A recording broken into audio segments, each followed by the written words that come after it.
如果你發覺瞓覺有扯鼻鼾嘅話，咁你好有可能患上咗睡眠窒息症啦。記住，睡眠窒息症唔一定係肥人先有，好多人都唔信我有㗎，我都唔係特別肥啊。我話俾大家知，我已經用咗呼吸機超過10年㗎啦。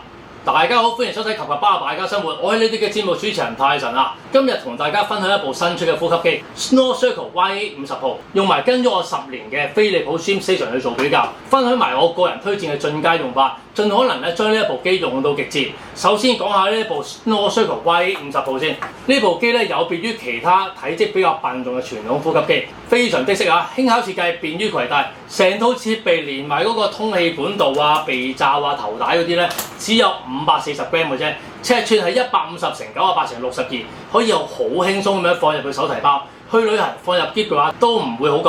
有智能數據監測，可以即時同步鼻鼾聲同埋呼吸數據，幫助用戶了解睡眠狀態咧，並且去逐步去改善。買咗翻嚟之後 ，download 翻個 Apps， 連翻藍牙，所有數據咧都可以喺手機嗰度睇到。例如呼吸嘅時候咧，有幾多次停頓啊，維持幾耐，全晚最高嘅氣壓，總括咗全晚 AHI 嘅呼吸睡眠中止指數，可以反映到你嘅睡眠質素係點樣啦。Android 同埋 iPhone 一樣用到。其實之前我仲有個版本嘅，不過而家升級咗做 Pro 嘅版本，比之前嘅噪音就更加低。噪音官方數據就話運行嘅時候咧低於30分貝嘅，不過用得呼吸機嘅就知㗎。通常最嘈嘅唔係部機發出嘅聲音，而係每次吸氣嘅時候嘅氣聲。着咗機之後係冇聲嘅，每次吸氣嘅時候就有5 dB 嘅氣流聲。而家環境噪音都係40幾左右嘅啫，咁而家着機啦喎，戴咗上個鼻道之後咧，同環境嘅聲音冇乜大嘅改變。甩開個罩之後咧，你就會明顯聽到有風聲，大概去到60 dB 左右啦。用嘅係傳統正壓氣流技術，有效保持呼吸道暢通，減少打鼻鼾啊同埋呼吸中止嘅問題，從而提升到睡眠品質。詳細嘅運作模式我就唔嘥時間講啦，我哋係用家嚟嘅啫，講得太複雜咧，大家唔會明嘅，都冇需要知啊。唯一需要知嘅咧就係可以喺個 Apps 度咧揀固定氣壓同埋自動。不過唔識又唔係專業人士嘅話，唔想煩就梗係用翻默認自動啦。嗱，唔好以為佢細部咧就以為閹割版要手動調節氣壓喎。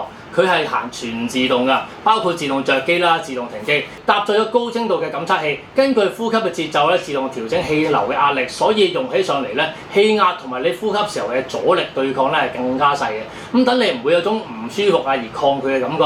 而佢最大嘅賣點，亦都係最吸引我入手嘅地方，就係嗰個無水加濕技術啦。專利 HEM 技術，無需要加水就可以提供到加濕嘅效果，防止呼吸道乾燥。咁另外最重要嘅就係唔使用水嘅話，就唔會有水垢，咁就慳翻好多清潔嘅功夫啦。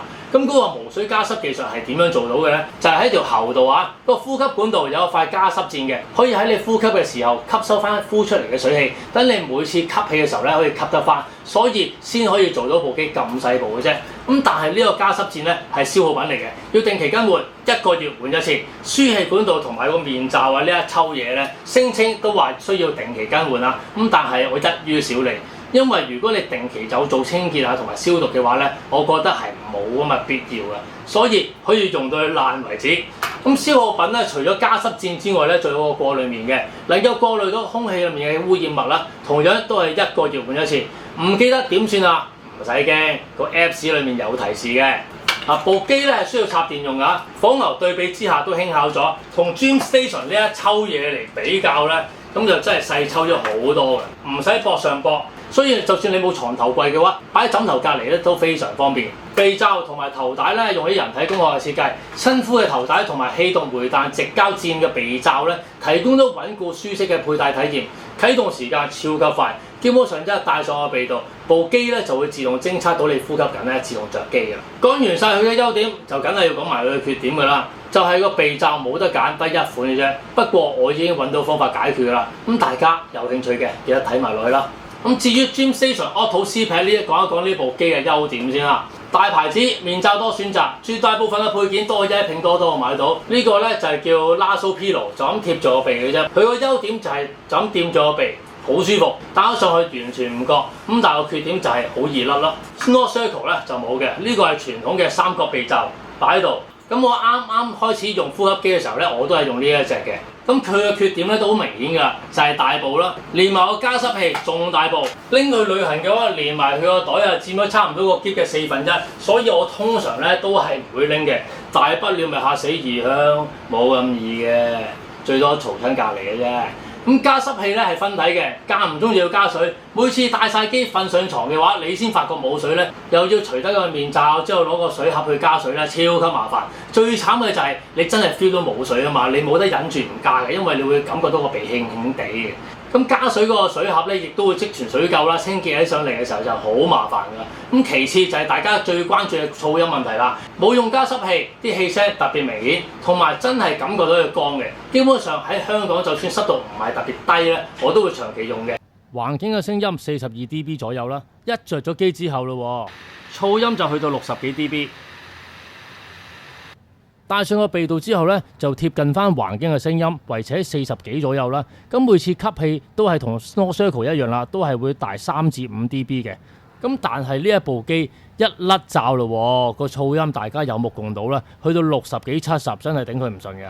咁頭先講到啦 ，Snow Circle 嘅鼻罩咧得一款嘅，咁但係其實好易解決，因為佢條輸氣管咧係通用嘅。如果你已經係呼吸機嘅用家咧，你就咁套翻上去就得㗎啦。如果你未用過嘅而又想買嘅話，可以去翻專賣呼吸機嘅門市嗰度啦，試到啱為止，啱嘅先再買啦，再唔係用住先由得。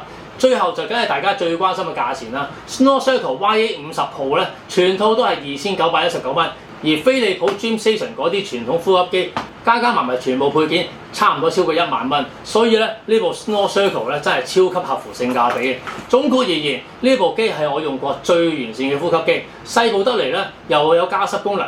能夠招呼到你喺屋企啊，同埋去旅行嘅需要。想入手嘅話，你可以透過翻資訊欄下面嘅連結。至於鼻罩嘅選擇啊，同埋購買方法咧，呢度我就唔方便透露啦。有需要嘅話，留言問我。今集嘅分享咧就嚟到呢度。中意呢條片嘅記得俾 like 訂閱同埋 share，follow 埋我 IG，記得追蹤埋我個 Facebook 專頁啊。我哋下集再見，拜拜。